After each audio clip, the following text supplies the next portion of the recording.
అందరికీ నమస్కారం. Welcome to Kavitha kitchen and creations. ఇప్పుడు మనం అస్సలు చేతిని వాడకుండా నెయ్యి ఎలా తయారు చేసుకోవాలో చూద్దామండి.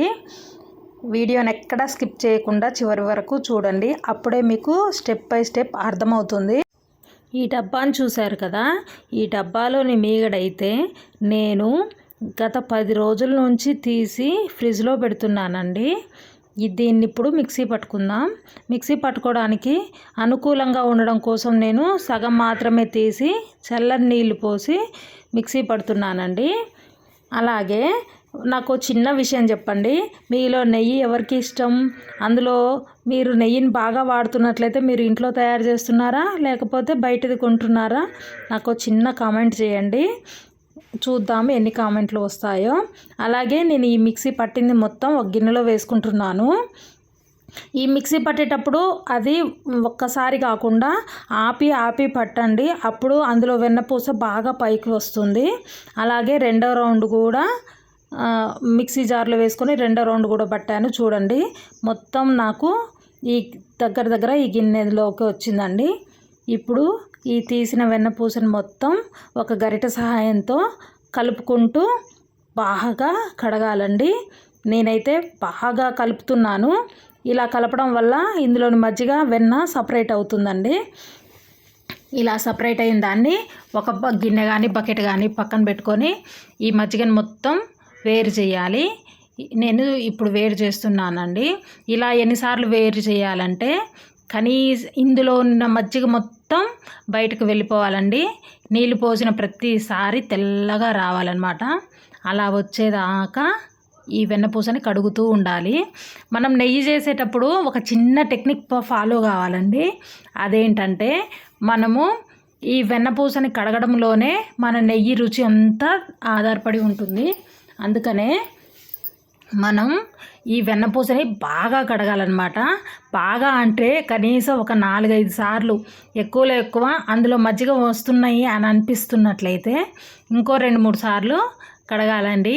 ఈ మజ్జిగని కొంతమంది అయితే చల్లమిరపకాయలు తయారు చేసుకోవడానికి వాడతారు. ఇంకొంతమంది గేదెలు అవి ఉన్నట్లయితే మళ్ళీ కుర్తిలో కలుపుతారు.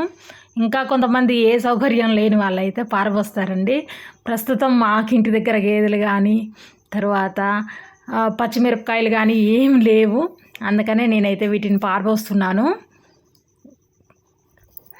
ఇలా ఈ వెన్నపూసని చక్కగా 3-4 సార్లు దాని క్వాంటిటీని బట్టి ఒక 5 సార్లకు తక్కువ కాకుండా కడగండి.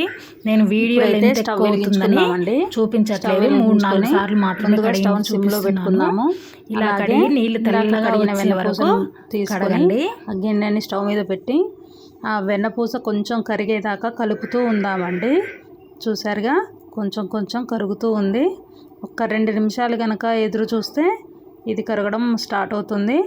కొద్దిగా కరిగిన తర్వాత అది కొంచెంగా కరిగేంత వరకు కలుపుతూ ఉండాలండి. ఇలా కలపడం వల్ల గిన్నె అడుగంటకుండా ఉంటుంది.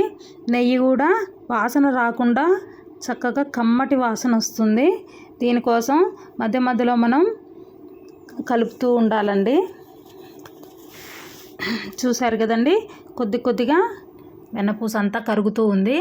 ఇలా కరిగిన దాన్ని ఇప్పుడైతే వీడియో కొంచెం ఫాస్ట్గా పెట్టానండి, వీడియో బాగా లెంత్ అవుతుంది. ఇలా అడుగంటకుండా దాన్ని మధ్యలో కలుపుతూ ఉండాలండి. నాకైతే వెన్నపూస మొత్తం కరిగి నెయ్యి కావడానికి సుమారు ఒక 30 నిమిషాలు అయితే పట్టిందండి. ఈ 30 నిమిషాలు కూడా స్టవ్ సిమ్లో పెట్టి మధ్యలో కలుపుతూ ఉండండి. ఇలా కలుపుతూ ఉన్నప్పుడే నాకైతే మంచి వాసన వస్తుందండి. అప్పుడే ఆహా, నేను చేస్తుంటే మా వీధిలోని వాళ్ళందరూ అంటూనే ఉన్నారు, ఆహా నెయ్యి వాసన ఎక్కడి నుంచో వస్తుంది అని చూడాలి. చూసారా అండి, చాలా చక్కగా నెయ్యి అయితే మనకి గుమగుమలాడుతూ ఉంది. కొంచెం ఎరుపు రంగులోకి వచ్చేసింది, చూసారు కదా. ఇంకా చాలండి, ఇంకొక 2 నిమిషాలు అలా మరిగిచ్చేసి స్టవ్ బంద్ చేసుకుందాం. అంతే అండి, గుమగుమలాడే నెయ్యి మన ఇంట్లోనే కేవలం 10 రోజులు తీసిన పెరుగు మీద మీగడతోనే చక్కగా చేసుకున్నాము. ఇదైతే మనం ఒక డబ్బాలో కనుక పోసుకొని గాలి జరబడకుండా ఉన్నట్లయితే కనీసం ఒక నెల రోజులు వాడుకోవచ్చండి. అంటే మనం తినే క్వాంటిటీని బట్టి చాలా చక్కగా ఉంటుంది. మీ అందరికీ అర్థమయ్యే ఉంటుంది అనుకుంటున్నాను. ఇలా ఎవరెవరైతే ఇంట్లో నెయ్యి తయారు చేస్తారో వారందరూ నాకు కమెంట్ ద్వారా తెలపండి. అలాగే నేను నెయ్యి చేసే ప్రాసెస్లో ఏవైనా మిస్టేక్స్ ఉన్నా కూడా నాకు కమెంట్ ద్వారా తెలియజేయగలరు. నెక్స్ట్ టైం ఈ తప్పులు జరగకుండా చూసుకుంటాను. సరేనా అండి? అంతే అండి, గుమగుమలాడే నెయ్యి రెడీగా ఉంది. ఒక్కసారి కలుపుకొని చిన్నగా ఈ నెయ్యిని కొంచెం గోరువెచ్చగా చేసుకొని వడపోసుకుందామండి. నేనైతే ఒక పొడి డబ్బాని తీసుకున్నాను, అందులోకి అయితే వడపోస్తున్నాను చూడండి. అంతే అండి, నేను ఒక 10 రోజులు తీసిన పెరుగు మీద మీగడ నుంచి నాకైతే ఒక డబ్బా సగానికి వరకు వచ్చిందండి నెయ్యి. అంతే అండి, ఈ నెయ్యిని చాలా జాగ్రత్తగా తడి తగలకుండా ఉంచుకుంటే మనకు నెల రోజుల వరకు ఫ్రెష్గా ఉంటుందండి. ఓకే అండి, థ్యాంక్ యూ ఫర్ వాచింగ్.